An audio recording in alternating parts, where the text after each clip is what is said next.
और चलिए अब रुख करते हैं बिग फाइट का। राजस्थान में राजनीति के कितने रंग हैं, इसे समझ पाना इतना भी आसान नहीं है। ग्रेटर नगर निगम जयपुर के मेयर डॉक्टर सौम्या के सस्पेंशन पर छिड़ा संग्राम अभी रुकने का नाम ही नहीं ले रहा है। असल में आयुक्त के अपमान और कथित हाथापाई के मामले में राज्य सरकार ने जो कार्रवाई की है उसकी कल्पना भी शायद किसी ने नहीं की होगी।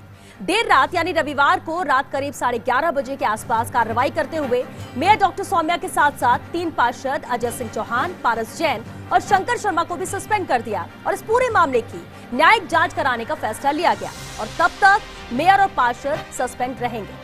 इतना ही नहीं, मेयर को पार्षद पद से भी सस्पेंड कर दिया गया है। बता दें कि शुक्रवार को मेयर सौम्या और आयुक्त यज्ञमित्र देव सिंह के बीच तीखी बहस हुई थी और इसके बाद तीनों पार्षदों पर आयुक्त का हाथ पकड़कर धक्का मुक्की और पिटाई करने का आरोप लगा था।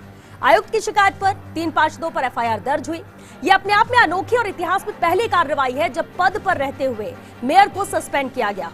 अब मेयर डॉक्टर सौम्या का कहना है कि कार्रवाई द्वेषपूर्ण है और वो कह रही हैं सत्य परेशान हो सकता है, पराजित नहीं। तो सत्य जीतेगा या पराजित होगा और क्या ये कार्रवाई सही है, इस पूरी गदर की कथा पर बारीकी से बात करेंगे।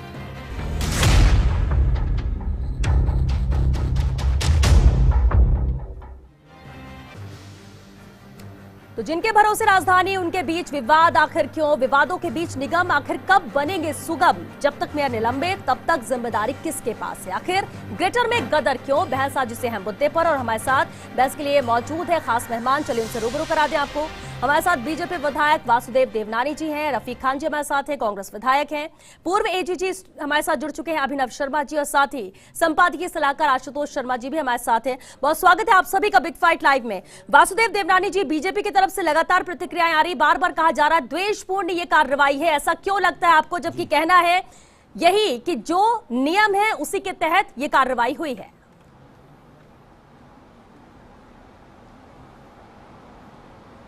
श्वेता जी, ये जो सारा घटनाक्रम हुआ है इसको जो गहराई में जाएंगे कि अपने यहाँ लोकतांत्रिक पद्धति है, उसमें चुनाव होते हैं और हमेशा से जयपुर में भारतीय जनता पार्टी का बहुमत आता रहा है। कांग्रेस ने इस बार पहले 2 बार निगमों में 2 टुकड़ों में बांटा, फिर परिसीमन किया, फिर भी ये ग्रेटर में ये अपना बोर्ड नहीं बना पाए।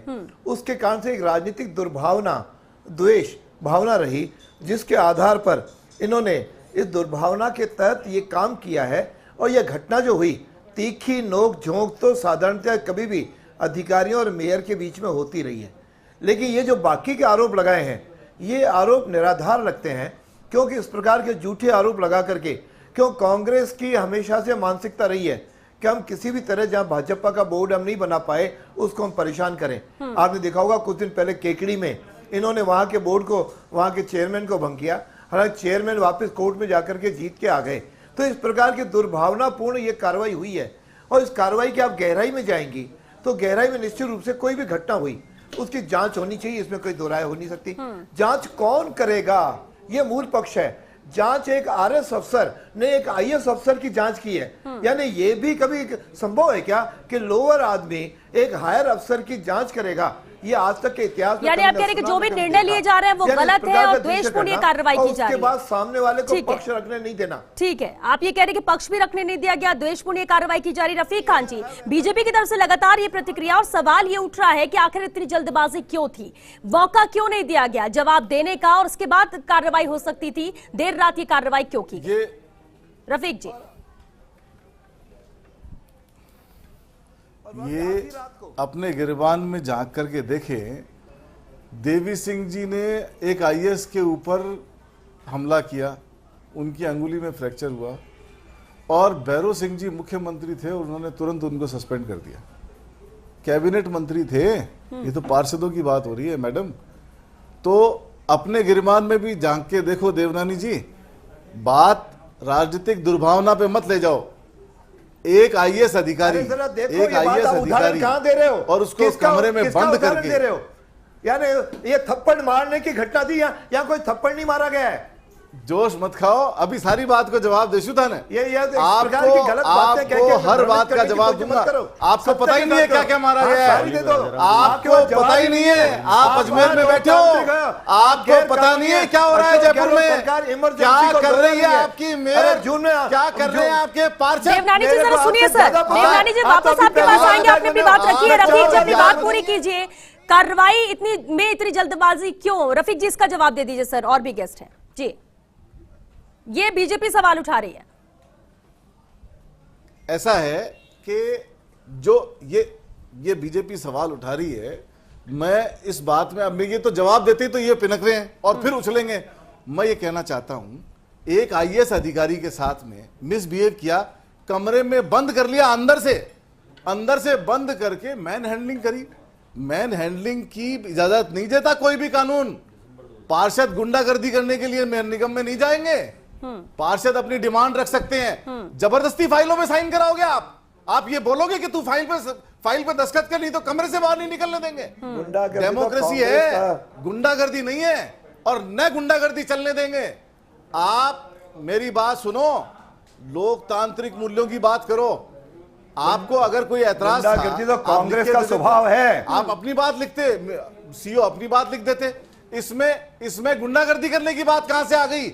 इसमें दरवाजा अंदर ठीक है रफीक जी, यानी कि लोकतांत्रिक तरीके से कार्रवाई ये की गई है, ये यूडीएच मंत्री भी कह रहे हैं कि आप भी कह रहे हैं। झूठ पे झूठ बोले जा रहे हैं। चलिए ठीक है, कानून क्या कहता है जरा वो भी समझते हैं। अभिनव शर्मा जी हमारे साथ है। अभिनव जी देखिए, कांग्रेस की तरफ से हम कहें या फिर हम सरकार की तरफ से कहें, मंत्रियों का कहना है लोकतांत्रिक तरीके से नियम के तहत ये कार्रवाई हुई है। बीजेपी लगातार चिल्ला रही द्वेषपूर्ण अलोकतांत्रिक तरीके से कार्रवाई हुई। अब जो कार्रवाई हुई है वो कितनी जेन्युइन है, जरा वो आप बताइए, क्या कहता है कानून इसे लेकर? श्वेता देखिए, कानून की स्थिति बहुत ही स्पष्ट है और हमारे जो वर्तमान कानून है उसकी धारा 39 जिसमें ये कार्रवाई की जाती है, उसमें ये प्रावधान है कि अगर सरकार इस बात के लिए मंशाग्रस्त हो कि उन्हें इसके अंदर कोई इंक्वायरी खोलनी है और उसके संबंध में उन्होंने प्रिलिमिनरी रिपोर्ट लेकर के ये प्राइमरी ओपिनियन बना लिया है कि इसमें इंक्वायरी इनिशिएट की जानी चाहिए और उस संबंध में कोई इंक्वायरी के आदेश कर रही है, तो वो किसी भी चेयरमैन को या महापौर को, जो भी स्थिति हो, चाहे वो म्यूनिसिपल काउंसिल हो या म्यूनिसिपल कॉर्पोरेशन हो, उसको लेकर के वो सस्पेंशन की कार्रवाई कर सकती है।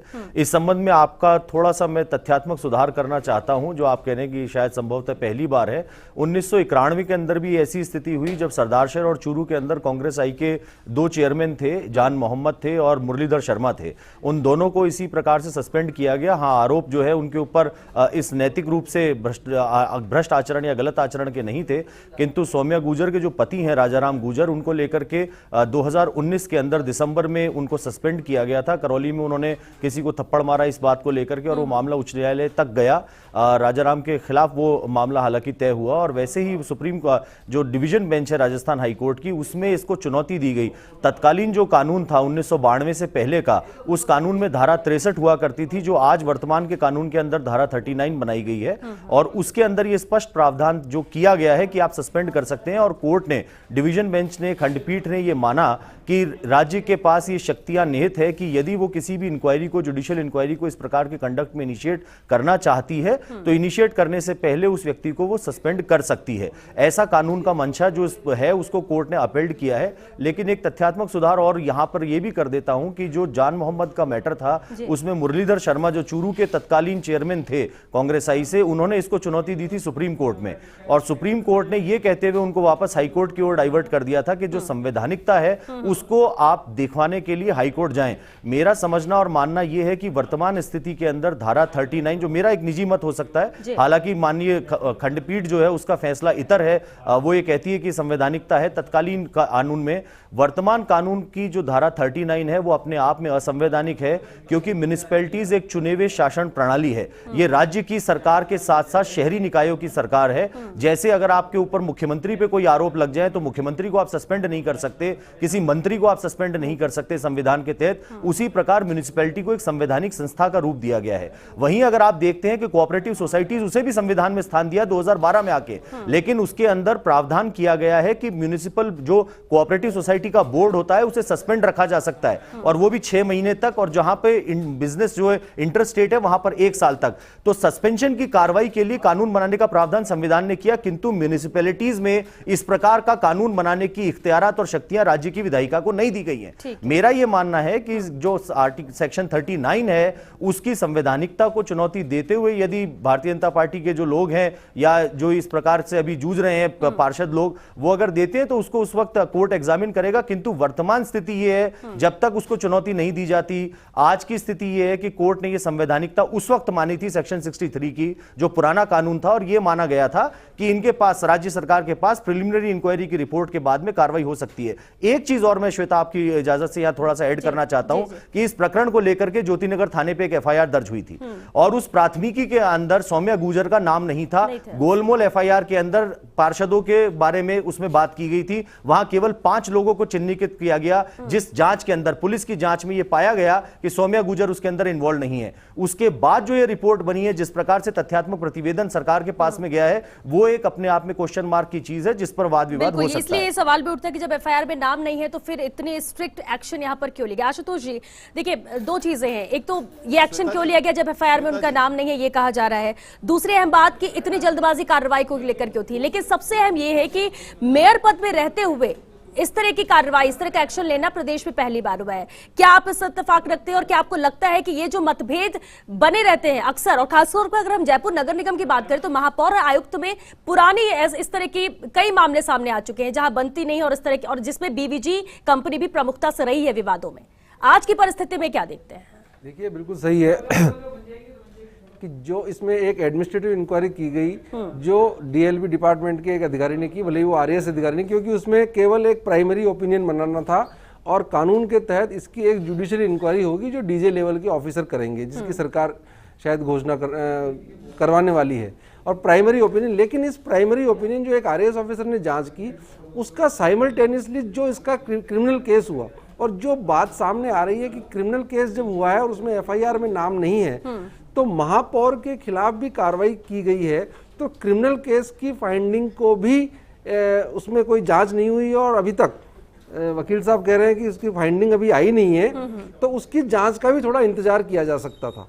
और चूंकि महापौर हैं, जयपुर शहर का मामला है, दूसरी जगह हुए हैं, उसमें नगर पालिकाओं के मामले थे, वो छोटी नगर पालिकाएं हो सकती है, लेकिन नगर निगम जयपुर एक बड़ा निगम है और 89 का बहुमत लेकर के एक लेडी जो है वो महापौर है, तो उसमें क्रिमिनल केस की जांच से पहले ये स्टेप जल्दबाजी में कहा जा सकता है। और आप देखिए जिस तरह से कार्रवाई हुई कि शाम को जांच की रिपोर्ट आती है और उसी दिन, संडे के दिन उस पे आगे कार्रवाई होकर के और रात को निलंबन के आदेश आ जाते हैं। तो कहीं ना कहीं इसमें जल्दबाजी हुई है और इसको पार्षदों और महापौर का मामला भी अलग करके देखा जा सकता है। 5 पार्षदों का मामला था, फिर उसमें 3 को सस्पेंड किया गया और महापौर का क्रिमिनल केस में नाम नहीं था। तो या तो क्रिमिनल केस में इसमें क्रिमिनल जांच की फाइंडिंग आती कि नहीं, इनका इन्वॉल्वमेंट था, तब फिर लगता है कि हाँ इस तरह की कार्रवाई हो सकती है अगर ये चीज आती देखिए अपने फैसलों में ये कहा है कि पॉलिटिकली मोटिवेटेड नहीं होना चाहिए, चाहे वो हम 1962 का उठा ले, 62 में भी इस प्रकार का प्रकरण कोर्ट के सामने गया, उसके बाद में 1992 का जो जान मोहम्मद का मैटर है जिसके अंदर डिवीजन बेंच का फैसला है, और अभी 2020 में राजाराम गुर्जर का जो मैटर आया है उसमें भी कोर्ट ने यह कहा है कि कोई भी पॉलिटिकल मंशा और विद्वेष के कारण इस प्रकार की कार्रवाई चुने हुए जनप्रतिनिधियों के विरुद्ध नहीं होनी चाहिए। तो ये चीजें स्पष्ट कोर्ट ने कही है, लेकिन सवाल वहीं आता है कि क्या कॉन्स्टिट्यूशनल वैलिडिटी है सेक्शन 39 की। आप चुने हुए जनप्रतिनिधियों को, चाहे देखिए स्टैंडर्ड जो है वो संविधान ने तय कर दिया और आपको कह दिया कि आप चुने हुए जनप्रतिनिधि हैं, आप एक संवैधानिक संस्था और निकाय हैं। आज की तारीख में म्युनिसिपैलिटीज का एक संवैधानिक अस्तित्व है, ये कोई कानून से बनकर के आई हुई संस्था या निकाय नहीं है। ऐसे में जो इलेक्टेड रिप्रेजेंटेटिव आ रहे हैं, कोऑपरेटिव सोसाइटीज को संविधान ने डिस्टिंग्विश किया क्योंकि वहां पे लोकल लोग हैं जो अपनी समितियां बनाते हैं, उसके बोर्ड को भंग किया जा सकता है, उसके प्रेसिडेंट चेयरमैन को हटाया जा सकता है। लेकिन यहां पर संविधान ने खुद ने, संविधान निर्माताओं ने यह देखा कि जिस प्रकार की म्युनिसिपैलिटीज, और आप जब 74वां संशोधन पढ़ेंगे उसके अंदर यह स्पष्ट लिखा कि हमने यह देखा है कि राज्य सरकारों और स्थानीय जो निकाय हैं उनकी सरकारों में मतभेद है, टकराव है, चुनाव नहीं होते हैं, समय पर सामंजस्य नहीं बनता, इसलिए उनको लोकल सेल्फ गवर्निंग बॉडी, आपने उनको एक ऑटोनोमस बॉडी के रूप में स्टैब्लिश किया, चुनी हुई सरकार राज्य की, चाहे वो पंचायत के स्तर पर आए तो पंचायत की सरकार है, ग्रामीण सरकार है, आप अर्बन बॉडीज की सरकार की बात कर ले और राज्य स्तर की सरकार की बात कर ले, तो ये समन्वय है आपस में चुने हुए जनप्रतिनिधियों का। ऐसे में इस प्रकार का यदि एक्शन होता है तो ये बहुत हार्श और एक बहुत ही बड़ा डिसीजन है जिसको बहुत संवेदनशीलता से किया जाना चाहिए था। बिल्कुल ठीक। लेकिन देवनानी जी, वासुदेव देवनानी जी, अब बीजेपी की रणनीति क्या है? देखिए आज आप लोग प्रदर्शन भी कर रहे हैं, लगातार उसके खिलाफ आप लोग बोल रहे हैं, कोर्ट जाने की बात कर रहे हैं, क्या है अगला मूव?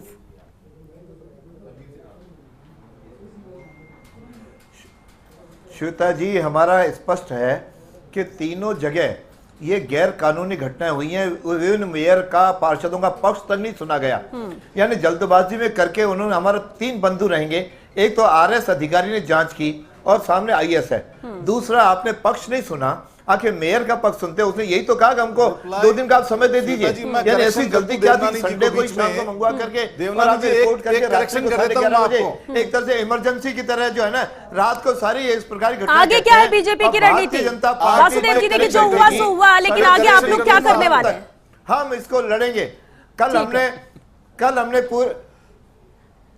हमने पूरे प्रांत में अपने धरने प्रदर्शन की नॉलेज के लिए बता दूं, और उसके बाद हम कोर्ट भी जाएंगे और ये डिसीजन से हम इस पे सरकार को झुका के रहेंगे। ठीक है, सरकार को झुकाएंगे आप, लड़ेंगे आप, प्रदर्शन करेंगे, तैयार पूरी तरह से बीजेपी है प्रदेश में। रफीक जी, काम किया, रफीक जी, बात बार बार कही जा रही है, देखिए दुर्भावना के तहत काम किया, द्वेषपूर्ण कार्रवाई की गई, अलोकतांत्रिक कार्रवाई थी, लेकिन रफीक जी जल्दबाजी में ये कार्रवाई हुई है, जवाब तो देना पड़ेगा सर। रफीक जी कहते हैं, मोदी जी को कहते हैं लोकतांत्रिक संस्थाओं का विमूल्यन कर रहे हैं, लेकिन खुद लोकतंत्र की हत्या कर रहे हैं। मैं बोलता हूं, ठीक है वासुदेव जी सुनिए सर, केवल मोदी जी पे आरोप प्रत्यारोप करती थी। ठीक है वासुदेव जी, खड़े।